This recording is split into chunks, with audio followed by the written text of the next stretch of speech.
Government corruption has never been more prevalent or caused more harm. It's why extremism is on the rise. It's why the financial gap between the haves and have-nots has never been wider. And it's why our planet is at risk of an extinction level tragedy. That's why I need your help to keep exposing the truth about the rot on both sides of the aisle. Become a supporter or a friend of the show today by clicking on the coffee link in the description box below. Friends of the show join me on a Zoom hangout once a month, and you guys can ask me any questions you want, and I can get to know you better. But the most important reason to help is to keep the show alive.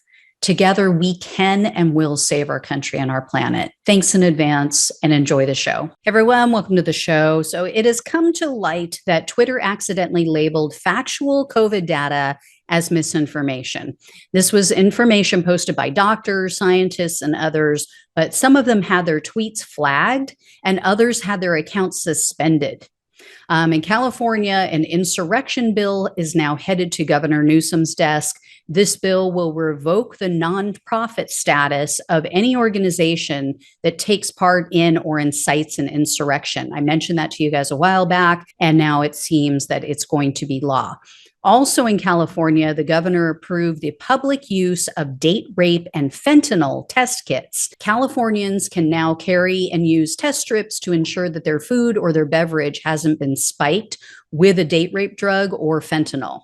In abortion news, Planned Parenthood has resumed abortion services in the state of Arizona, but only in the city of Tucson. In LGBTQ news, Yeshiva University in New York has asked the Supreme Court to step in and rule on whether or not they're legally entitled to block an LGBTQ club from their campus.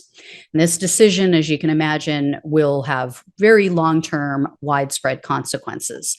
In holy shit, we're already dying news, the U.S. announced that life expectancy has dropped again. From 2019 to 2021, United States citizens' life expectancy dropped by almost 3 years.